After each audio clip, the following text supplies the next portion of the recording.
Saying that I was content with my husband, Nick, would be an immense understatement. I had married the love of my life, and even my mother-in-law, who lived with us, was wonderful. Despite Nick's busy schedule as a manager, he always made time for me, and my relationship with my mother-in-law was smooth. One day, while discussing inheritance matters with my mother-in-law, I mentioned that I had received my parents' shares, which amounted to a significant sum. Her reaction was unexpected. She grew silent and questioned why I wanted it so early. I explained it was Nick's wish for me to have it now. This revelation seemed to disturb her, and she suggested I review our prenuptial agreement. Confused, I confronted Nick, who tried to brush off the situation. However, when I pressed him further, his demeanor shifted, and I sensed a hint of panic in his voice. Determined to unravel the truth, I sought an explanation from my mother-in-law. Reluctantly, she confessed that she had discovered documents in Nick's home office outlining a prenup that significantly favored him, contrary to what I had signed. Shocked, I confronted Nick, who promised to show me the prenup the next day. But when he failed to produce it, my suspicions deepened. During his absence on a business trip, I couldn't shake off my suspicions. Driven by a desire for clarity, I decided to search his office discreetly. After days of searching, I finally found our prenuptial agreement hidden away, raising more questions than answers. Rage coursed through me as I pored over the document. According to this new version of our prenup, most of my properties would be his in the event of a divorce. I was utterly incredulous. The prenup I had signed with Nick, the one my lawyer and I had carefully reviewed, was nothing like this. It had outlined fair terms, where we retained rights to our personal properties and shares. Nick had seemed completely fine with it. I couldn't fathom how he had orchestrated this deceit behind my back.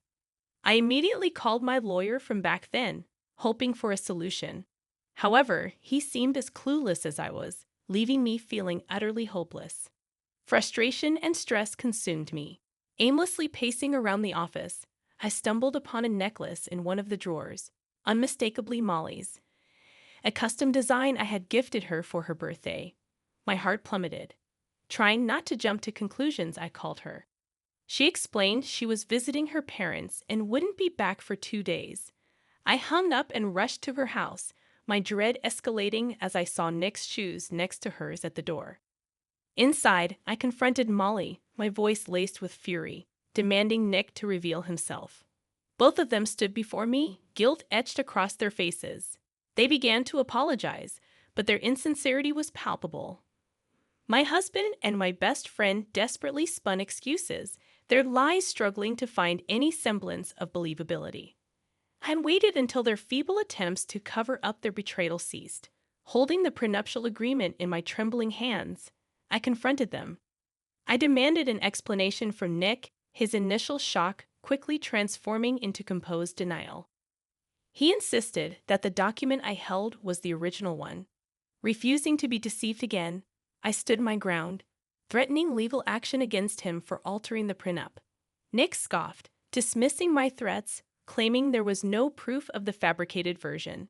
Realizing I needed legal expertise, I resolved to find a knowledgeable attorney to fight back. My gaze shifted to Molly, who attempted to leave discreetly. I erupted in fury, accusing her of betrayal. In a moment of satisfaction, I slapped Nick hard. But he retaliated, blaming me for his deceitful plans. He asserted he intended to divorce me while preserving my feelings by keeping everything else intact. His manipulative words twisted the truth, making me question my own judgment. The betrayal cut deep. These were two of the people I trusted most, and their collusion left me feeling nauseous. As I processed the shock, Molly's son's cries echoed from another room. Dread consumed me as I confronted Molly, asking if Nick was the baby's father. Neither of them could meet my eyes, confirming my worst fears. A year ago, when Molly announced her pregnancy, I had supported her unconditionally. Nick had been there for her too, seemingly out of kindness. Now the pieces fell into place, revealing a devastating truth. Returning home, uncontrollable tears welled up. I found solace in the embrace of my mother-in-law, who stood by me as I poured out my heart. Sharing the entire ordeal with her, I realized the depth of the betrayal. I contemplated whether delving into the prenup had been worth it. Unearthing this web of deceit had shattered my world, leaving me questioning everything. I find myself utterly lost, unsure of how to proceed or whom to trust. It has become incredibly difficult to place my faith in people. I am immensely thankful for the suggestions and advice many of you have given me. Nick didn't return home for an entire week, and truthfully, it was probably for the best. Both my mother-in-law and I were prepared to kick him out if he did. Every day, I grew more restless, haunted by thoughts of the prenuptial agreement. Taking your advice to heart, I reached out to a lawyer who happened to be Molly's ex and one of the most promising up-and-coming attorneys I knew.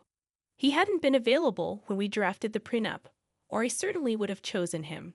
The lawyer explained the complexities of the situation, suggesting various ways to resolve it. Ultimately, he proposed that convincing Nick to nullify the prenup was the best course of action. However, when I confronted Nick in his office, his response was unexpected. He professed his love for Molly and his desire to provide for their child. I was dumbfounded. If he cared so deeply for them, why did he need my money? My persistence in questioning him only led to threats. He even went as far as to threaten my job, exploiting his connections with my boss, who happened to be his close friend. In that moment, it was as if I didn't recognize him anymore. He had transformed into someone manipulative and cunning. I realized that divorcing him would mean losing most of my property, a prospect that left me feeling trapped. While I wasn't well versed in the legal intricacies, my lawyer mentioned that the agreement might be considered invalid if the property division was excessively unfair. Yet the agreement specified most of my properties, albeit with a certain entitlement for me.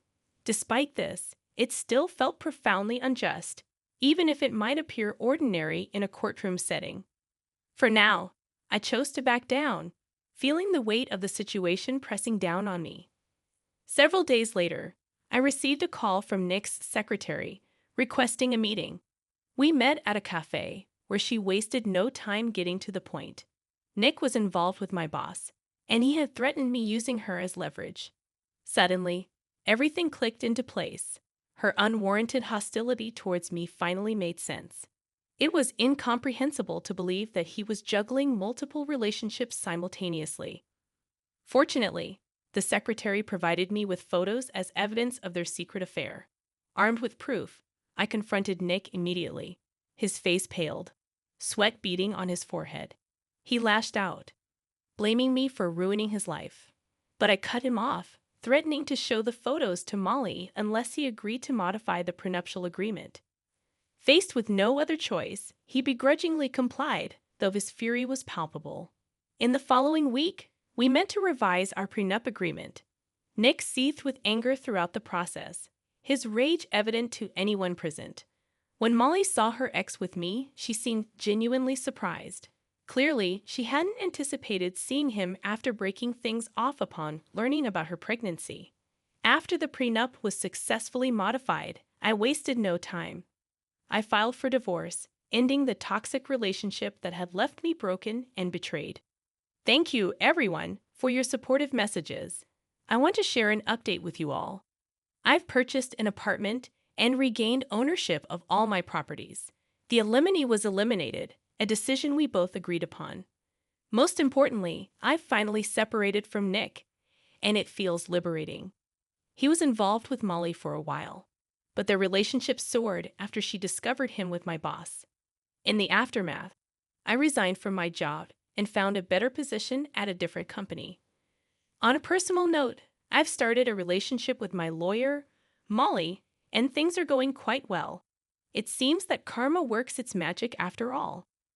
Regarding my relationship with Chris's children, Eric, 17, and Alice, 15, it has always been respectful and caring. While they refer to me as their mother figure to others, they prefer not to use the title mom when we talk privately or in front of other relatives. I've never insisted on the label, valuing our bond more than a title. However, This became an issue with my mother-in-law. She persistently pressured me, believing I should be called Mom by the kids. Despite my attempts to explain the distinction between being a mother figure and the title itself, she continued to push the matter aggressively. In a recent confrontation, my husband stood up for me, asserting that his mother's behavior amounted to harassment. I supported him and asked her to respect the children's choice in how they address me. Unfortunately, this stance led to criticism from other family members, friends, and even some acquaintances who believe we should comply with my mother-in-law's wishes to maintain family harmony. Am I in the wrong for not insisting that my stepchildren call me Mom, and for not agreeing with my mother-in-law's demands? I can't believe your mother-in-law is suggesting that you should force your stepchildren into a specific parental relationship dynamic. It's almost laughable how she thinks you should have adopted them immediately after marriage and changed their last names to yours. The sarcasm aside, your approach is truly commendable. The way your stepchildren address you doesn't diminish the wonderful relationship you've built with them. I wonder if your mother-in-law's reaction stems from a fear that your lack of insistence on the title means you aren't attached to the kids. However, it's crucial to understand that the children's opinions matter most. If they want to call you Mom, eventually they will, and if not, that's perfectly fine. By not pressuring them while offering unconditional love, you're doing the best thing for your relationship. You aren't their biological mother, so pushing them to address you a certain way isn't your place. The kids should have the freedom to express their preferences within the boundaries set by you and their father. If they choose to call you Mom, it should be their decision. If they prefer using your first name, that should be respected too. Frankly, it's quite odd for your mother-in-law to get so worked up about this, especially after a decade into the marriage. I wonder if there might be something else going on with her health or emotions. Regardless, you're definitely not in the wrong here. I'm 26 years old, and I'm pregnant with my first child. My husband, Harry, and I are thrilled about it. We recently announced our pregnancy during a family party. Most people were excited for us, except for my sister-in-law, Jonah. She's 34 years old and happens to be best friends with my husband's ex-wife, Elisa. Elisa and Harry had a short-lived marriage in their early 20s, and it ended due to her infidelity. I met Harry almost 3 years after his divorce, and we hit it off instantly. We're now happily married and expecting our first child. However, Jonah believes that I somehow stole her brother away from Elisa, and that Harry still has feelings for his ex. Jonah frequently brings up Elisa in conversations with me, usually when Harry isn't around. While it was initially a minor annoyance, her comments escalated after I announced my pregnancy.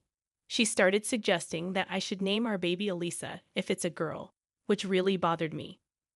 One evening, at a party celebrating Joanna and Theo's 5th wedding anniversary, she mentioned the Elisa name suggestion again. I lost my patience and publicly revealed something no one else knew. I loudly responded to Jonah, asking her if she wanted me to name my child after her high school sweetheart, Marcus, like she named her own son.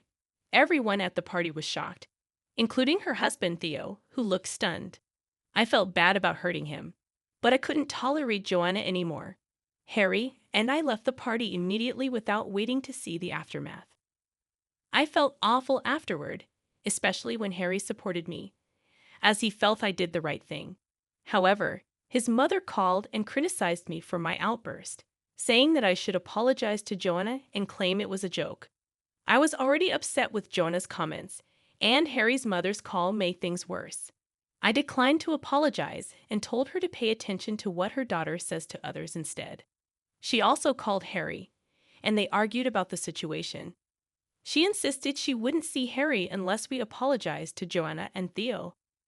Harry is firm about not apologizing, and I feel terrible because I know how much he values his family, and now they're not speaking to him because of what I said.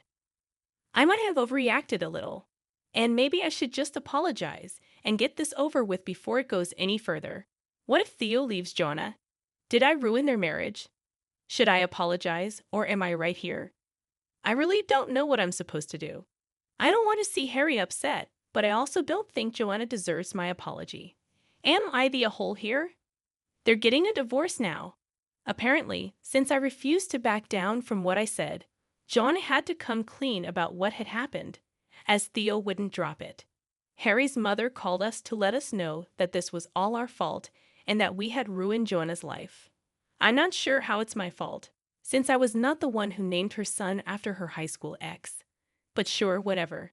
I'd suggest we just apologize, but Harry said that he would rather not speak to his mother and sister than apologize for doing the right thing. Gosh, I really couldn't have asked for a better husband. I do feel bad that he's giving up contact with his family for my sake, but I'm glad that he's on the right side of things. It's been a few days since Theo decided to leave Jonah, and she's been calling us nonstop, mostly Harry, saying that he needs to leave me, and that I'm going to ruin his life. She even went to the extent of saying that Elisa is still willing to take him back, and that she'll make sure that we're never happy together if he decides to stay with me. At this point, we've decided to go no contact with them. I've already blocked her and her mother from all my social media accounts, and Harry's doing the same. He doesn't even look upset anymore, just outraged that his mother and sister are being this crazy and awful. I know there hasn't been an update for really long, but that's because of all the craziness that we've had to deal with over the past few weeks. So to fill you guys in real quick, Theo decided to file for divorce and seek full custody of their son. He moved out within a few days of their marriage anniversary and has been living with one of his friends. We've managed to keep in touch, and I even apologized to him for whatever happened. But he ended up thanking me for bringing up the truth. Apparently, he'd always suspected that the name Marcus had meant something to her since she had gone ballistic when he dared to even suggest another name and even threatened to leave him over this. That's why he had no option but to let her name their son Marcus. But now